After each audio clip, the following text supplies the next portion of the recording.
En aquel tiempo disputaban los judíos entre sí: ¿cómo puede éste darnos a comer su carne? Entonces Jesús les dijo: en verdad os digo, si no coméis la carne del Hijo del Hombre y no bebéis su sangre, no tenéis vida en vosotros. El que come mi carne y bebe mi sangre tiene vida eterna, y yo lo resucitaré en el último día. Mi carne es verdadera comida, y mi sangre es verdadera bebida.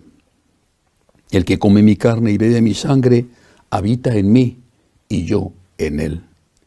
Como el Padre que vive me ha enviado, y yo vivo por el Padre, así, del mismo modo, el que me come vivirá por mí. Este es el pan que ha bajado del cielo, no como el de vuestros padres que comieron y murieron. El que come este pan vivirá para siempre. Esto lo dijo Jesús en la sinagoga cuando enseñaba en Cafarnaúm. Palabra del Señor. Gloria a ti, Señor Jesús.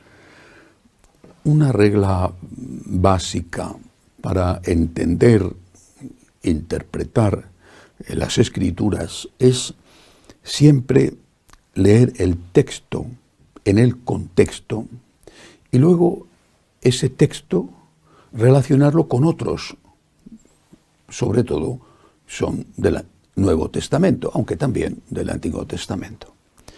Una frase aislada puede ser interpretada en el sentido contrario en el cual fue dicha o fue escrita. Siempre se pone este ejemplo, ¿no? Que la Biblia dice no hay Dios, y es verdad, la Biblia dice no hay Dios, esa es una frase, pero si miras el conjunto de la frase, lo que dice es: dice el necio para sí, no hay Dios.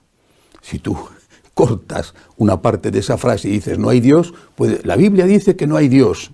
Bueno, la Biblia dice el necio para sí que no hay Dios. Esto, que es una regla básica de interpretación, fue justamente todo lo contrario de lo que hizo Lutero, que saca unos textos aislados de la carta del apóstol San Pablo a los romanos, olvida otros textos de esa misma carta, olvida el resto de las cartas de San Pablo y sobre todo olvida el Nuevo Testamento. Esto nos puede pasar también con la interpretación de este largo discurso de nuestro Señor acerca de la Eucaristía que nos cuenta San Juan. Insiste Jesús: mi carne es verdadera comida. ¿Por qué? Los que lo escuchaban, lo vemos en el Evangelio de hoy, no le entendían. Creían que estaba hablando de canibalismo, de antropofagia. ¿Cómo puede este darnos a comer su carne? ¿De qué está hablando? ¿Se ha vuelto loco? ¿Va a cortarse un pedazo de brazo para que lo comamos? ¿O va a suicidarse y después va a organizar un convite con sus restos? ¿De qué habla? Jesús está hablando de algo que en aquel momento no podían entender, nosotros sí. Está hablando de la Eucaristía. Insiste: mi carne es verdadera comida, mi sangre es verdadera bebida. Insiste, aún a riesgo de provocar el escándalo, aún a riesgo, como de hecho sucedió, de alejar a muchos de él porque pensaban que se había vuelto loco y que estaba invitándoles al canibalismo. ¿Pero por qué paga el Señor ese precio de insistir? Mi carne es verdadera comida, mi sangre es verdadera bebida. Unámoslo con otro texto del Nuevo Testamento. Cuando Jesús dice, una de sus maravillosas y cumplidas promesas: venid a mí los que estáis cansados y agobiados, y yo os aliviaré. Venid a mí. ¿A dónde? ¿A dónde? ¿A dónde está Él? En la Eucaristía. Venid a mí los que estáis cansados y agobiados. Es decir, todos. Venid a mí cuando estáis cansados y agobiados, y yo os aliviaré. Porque ¿cuál es el objetivo de la comida o de la bebida? Restaurar las fuerzas. Tienes hambre, estás débil, comes, recuperas fuerzas. Estás sediento, no aguantas más, bebes, recuperas fuerzas. La comida, cuando es tomada en justa proporción como la bebida, te hace recuperar fuerzas. Por lo tanto, la Eucaristía, que Jesús insiste tanto en que es verdadera comida, tiene el objetivo de hacernos recuperar fuerzas. Justo lo que el Señor había prometido. Venid a mí, los que estáis cansados y agobiados, y yo os aliviaré. Yo os daré fuerzas. Pero las fuerzas que recuperamos al comer y al beber no significa que los problemas desaparezcan. Al contrario, siguen ahí. Pero con esas fuerzas podemos afrontar los problemas y vencerlos. San Juan Pablo II ponía, y lo hizo más de una vez, un ejemplo que creo que es muy representativo de su forma de entender la vida cristiana y de su forma de entender también la predicación de los sacerdotes. Él decía, si tenemos que subir una montaña, esa montaña es dura de subir, una montaña escalada. Él era un gran alpinista en aquellos montes del sur de Polonia, donde tantas veces fue a hacer alpinismo. Y tenemos que subir una montaña, hay dos maneras de conseguirlo. Una, destruyamos la montaña, destruyámosla. Una gigantesca bomba que acabe con la montaña y que haga de la montaña una llanura. Destruyamos la montaña. Otra forma de subir la montaña, porque no fortalecemos las piernas de los montañeros. Ejercicio, entrenamiento, y ya verás cómo pueden subir la montaña. Así son los problemas de la vida. Hay una pedagogía, y yo creo que es una palabra no adecuada, pero bueno, hay una pedagogía que consiste en decirte, esto no es pecado, puedes hacerlo, no pasa nada. Puedes matar, puedes robar, puedes mentir, puedes engañar a tu esposa, a tu marido, puedes hacer lo que quieras, esto no es pecado.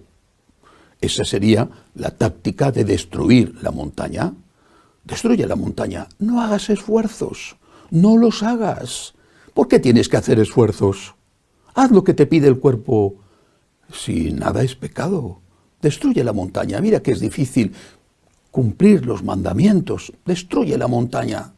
Dile a todo el mundo, eso sí, díselo en nombre del amor, en nombre de la misericordia. Dile a todo el mundo que haga lo que quiera, destruye la montaña. Y hay otra forma, aquella que decía San Juan Pablo II, fortalece las piernas del escalador. Fortalece las rodillas vacilantes. Y ya verás cómo poco a poco logra subir la montaña, paso a paso. Quizá tendrá algún retroceso, quizá durante la subida se pegue algún golpe con las piedras o se rasguñe las manos agarrándose a las piedras, es posible. Pero habrá subido la montaña y será fuerte. Bueno, pues lo que tenemos que hacer es subir la montaña, afrontar los problemas de la vida. Y para eso necesitamos alimento, es decir, necesitamos la Eucaristía. Venid a mí los que estáis cansados y agobiados y yo os aliviaré. Pero cargad con mi yugo. Cargad con mi yugo. No dice, y yo os aliviaré y os quitaré el yugo. Pondré una bomba en la montaña y ya no habrá montaña. Diré que nada es pecado. No dice eso. Yo os aliviaré porque la vamos a subir la montaña entre los dos, vosotros y yo. Yo seré vuestro alimento. Yo os daré la fuerza, pero para subir la montaña. No para rendirte. No para que digas que puedes hacer lo que quieres porque eso te hace daño. Aunque sea muy agradable escuchar y aunque tantos y tantos y tantos sacerdotes y obispos hoy estén enseñando herejías y estén diciendo que no hay pecado, que no existe el pecado, que puedes hacer lo que quieras, eso te hace daño, te hace daño. ¿Qué dirías de un médico que te dijera que puedes beber todo lo que quieras, fumar todo lo que quieras, drogarte todo lo que quieras? Quizá dirías que es un médico muy complaciente, pero en el fondo dirías que es un mal médico y que está haciéndote un enorme daño al darte esos consejos. Jesús no es un mal médico. Jesús te dice, tienes que subir la montaña. Y si te caes, levántate. Yo no te voy a regañar. Si me pides perdón, te voy a perdonar. Estoy contigo, estoy a tu lado. Por lo tanto, ven a mí tú que estás cansado y agobiado. Ven a mí cuando no puedes subir la montaña. Ven a mí, que yo te ayudaré. Pero para subir la montaña. No me pidas que te mienta, no me pidas que te engañe. Pídeme fuerzas. Pídeme la ayuda que necesitas. Pídeme el perdón que necesitas. pero no me pidas que colabore contigo en hacer el mal o que te dé mi bendición para que hagas el mal. El Señor nos ha dejado el alimento que da la vida, el alimento que nos ayudará a estar en gracia hasta la vida eterna. Y aquel que come de este pan y bebe de esta sangre, lucha. El que lucha siempre vence, y el que vence se encontrará con Dios en el cielo. Que así sea.